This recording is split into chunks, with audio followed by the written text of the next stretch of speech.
I'm going to do a pudding for our Cookalong series now. And one of my really favourite puddings for summer, as it goes into autumn, with really lovely sharp fruit like damsons, is to make a basil ice cream. And basil is absolutely at its best in August. It loves it in August. I've actually got two varieties here. This is Mrs. Burns lemon basil, and it's decidedly citrusy. And I'm just stripping all the stems and the flowers, if you want, all the leaves and flowers off the stem, just like that, just really quickly. This is Sweet Genovese basil, which is the standard one that you get at the supermarket or the farmer's market or whatever, and with the big leaf that you use for making pesto. And I love a mix of the two of those because it means I get the lemony but also quite aromatic-y, warm flavour of Mrs. Burns lemon basil. But then I get the kind of, that quintessentially sort of Mediterranean, Italian taste really of the Sweet Genovese basil. It doesn't like it cold, and so August is really the time, August into September, as soon as the nights get cold, basil tends to go black, so you really want to make the most of storing the flavours away now, which is why this is a really fantastic recipe for this time of year, because you can hack away at your basil to your heart's content and use it for this delicious ice cream. So I've got my leaves like that, a really good bunch, so, really proper handful. That noise and this monster here is my ice cream maker, and I'm ashamed in a way to say we have a catering size because of the garden and cookery school here. But you don't have to have that. You can get a small one that you just put in the freezer, or even you can just put it in a Tupperware box. I'm sure you all know that. Stir it around ideally every 2 or 3 hours as it's beginning to freeze, and that will break up the ice crystals and give you a smoother texture. But this is a bit of a cheat because it does it for us. It's freezing, which is what that noise is, and then it churns it. So really quickly, in about 20 minutes, you get this delicious, really smooth, creamy ice cream. So into the food processor. I don't want the yogurt yet. I don't know why I picked that up. I'm afraid you do use really quite a lot of sugar. So this is caster sugar. And I'm actually doing half the recipe of the recipe sheets that will be in the podcast notes. And so, in fact, let me just check because I pre-measured it. So that's 500 grams of caster sugar, so it is really quite a lot. And I just then pulverise that in a food processor. And so all the basil flavour goes into the sugar. And you don't want the leaves left at all, so I just stop and just check it. Yep, that's perfect. It's just, I've got a lovely basil sugar there now. And then, it smells so delicious. Any sort of stemmy bits you can pull out. And then into a nice big bowl, you just want to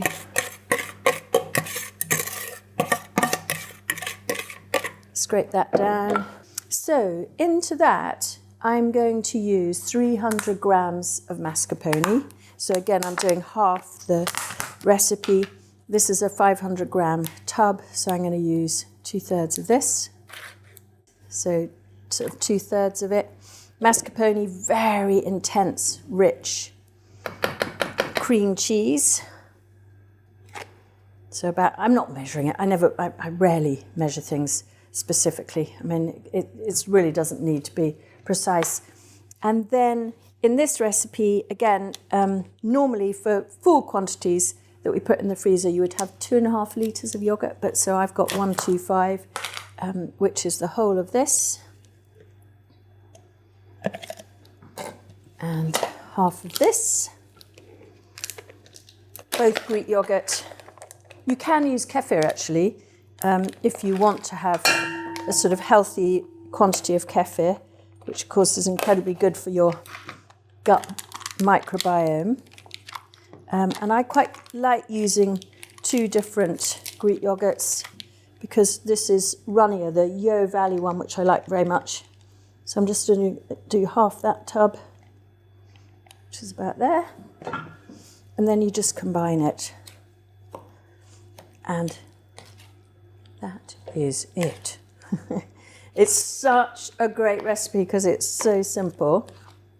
And this then, I don't even hardly need mix it because it's going into the churner here. So as soon as I'm starting to add my mix into the ice cream maker, I need to put on the mixer.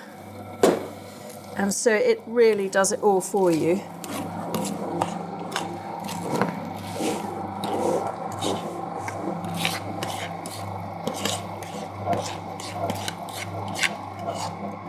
And it will, of course, expand a little bit as it freezes because the ice crystals have a bigger density, mass rather. So in that goes a little taste just for me. Oh, so good. Literally come back and look at that in 20 minutes. Got to keep a vague eye on it because I don't want it to freeze solid, but about 20 minutes is normally right, which is why there's a timer on the side. So I'll come back. You don't need to wait for 20 minutes while it churns. It's been churning over here for 20 minutes, freeze churning as it goes, and I know that it's ready. So I just get a spoon, and you can see that lovely kind of double whipped cream consistency, which is exactly what you want. And then, so scoop it out, and then this will need to go into the freezer for probably a couple of hours just to really harden it up a bit, because otherwise it melts too readily on the plate. And then I love it. Well, actually, I'll show you in a minute how I serve it. I'm not going to tell you how I serve it because you'll see that in just a jiffy. And it's kind of best, I think, this served fresh or freshish. So really try and use it within a month or so.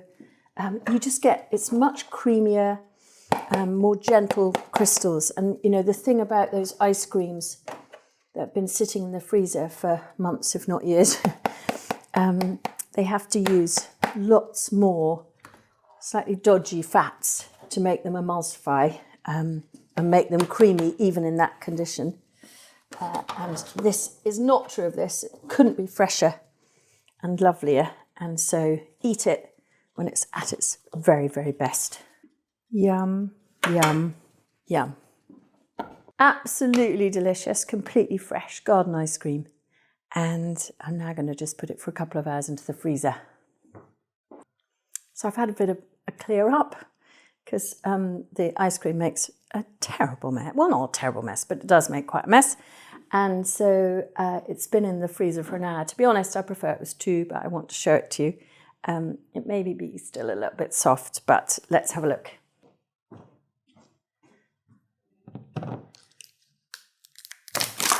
Oh, yeah, I think it's good. So I've got a warm water in a jug there. Oh, yeah, it's kind of perfect, actually. Nice sort of soft scoop quenelle ice cream. Literally, that's exactly how I want it. And 3 little scoops. Or not so little, you might say. Off you go. And the beautiful contrast of damson juice drizzled over. Fantastic colour and fantastic taste. I'm not into swirls myself. And then just a few little damsons on the side, nice and tart. And I love this with gooseberries, with rhubarb, with blackcurrants, any sort of tart fruit. I think it's particularly delicious. And possibly an edible flower or 2, but that for me is kind of perfect.